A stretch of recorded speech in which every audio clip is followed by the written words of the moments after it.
आज की अपनी इस पौराणिक कथा में हम आपको बताने जा रहे हैं एक बालक के ध्रुव तारा बनने की। ये कथा है उस बालक की जिसने कई वर्षों तक रात दिन कठोर तपस्या की और फिर अमरता प्राप्त की। चलिए सुनते हैं ध्रुव तारा बनने की कहानी विस्तारपूर्वक।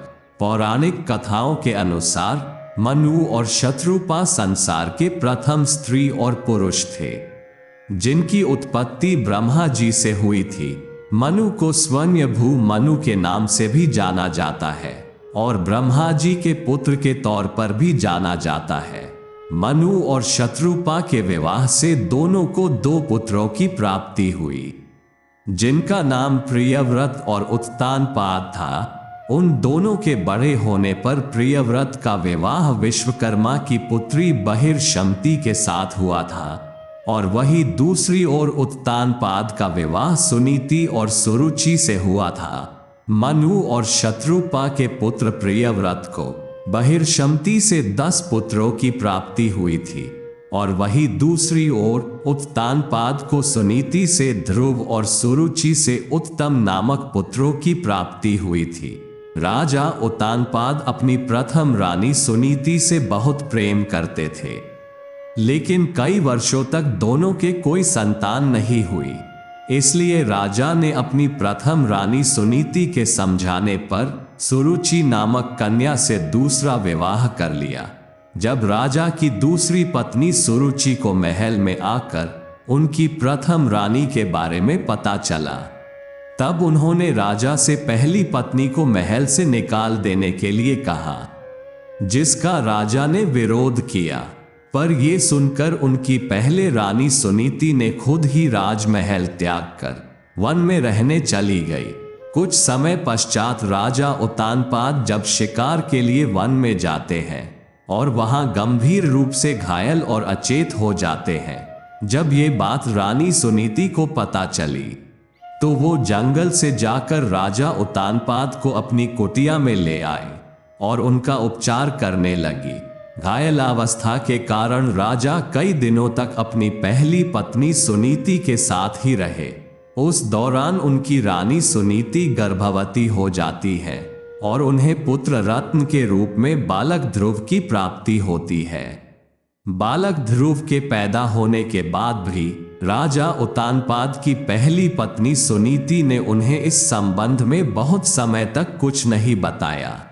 लेकिन जब राजा उत्तानपाद को इस बात का पता चला, तब उन्होंने रानी सुनीति से महल चलने का आग्रह किया, जो उन्होंने ठुकरा दिया।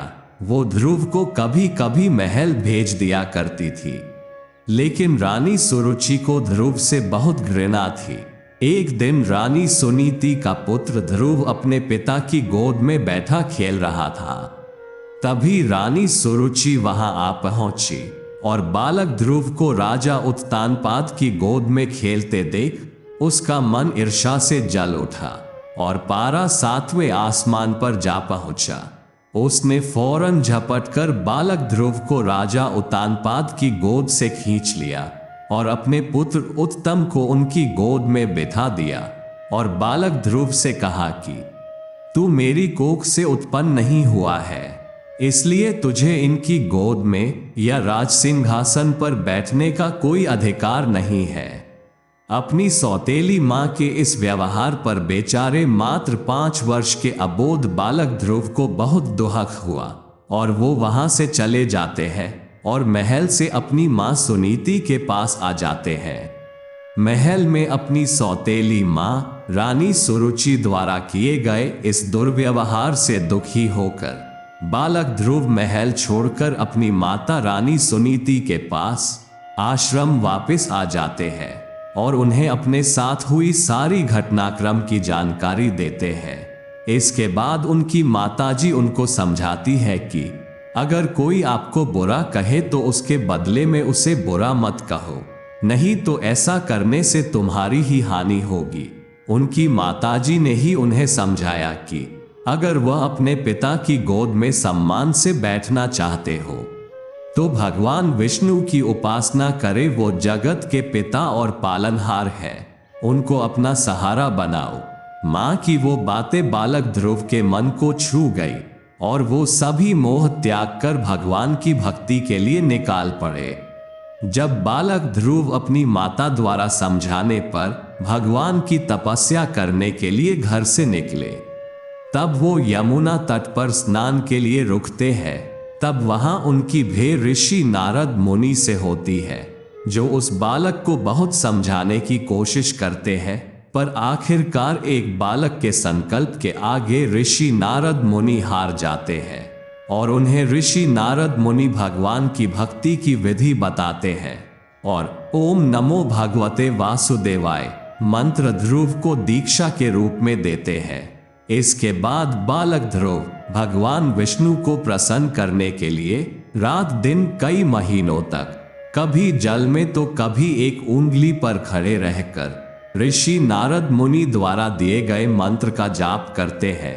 तपस्या करते हुए बालक ध्रुव को अनेक प्रकार की समस्याओं का सामना करना पड़ा, पर वो अपने संकल्प पर अडिग रहे। उनका मनोबल कभी भी विचलित नहीं हुआ। धीरे धीरे उनके तप का तेज तीनों लोकों में फैलने लगा और भगवान विष्णु का वैकुंठ भी बालक ध्रुव द्वारा लगातार किए जा रहे मंत्रोच्चारण से गूंजने लगा, जिसके कारण भगवान विष्णु भी अपनी योग निद्रा से उठ गए।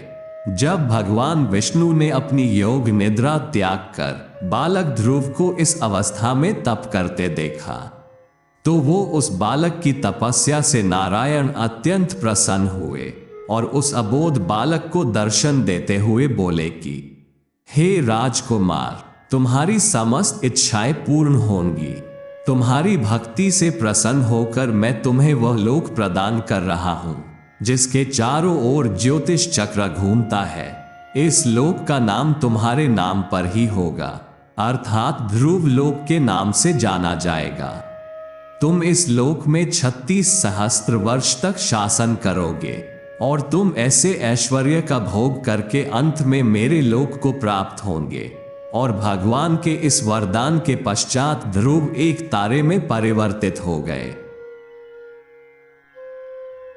अगर आपको हमारा यह वीडियो पसंद आया हो तो इस वीडियो को लाइक और शेयर करें और ऐसे ही धार्मिक वीडियो के लिए हमारी चैनल को जरूर सब्सक्राइब करें। धन्यवाद।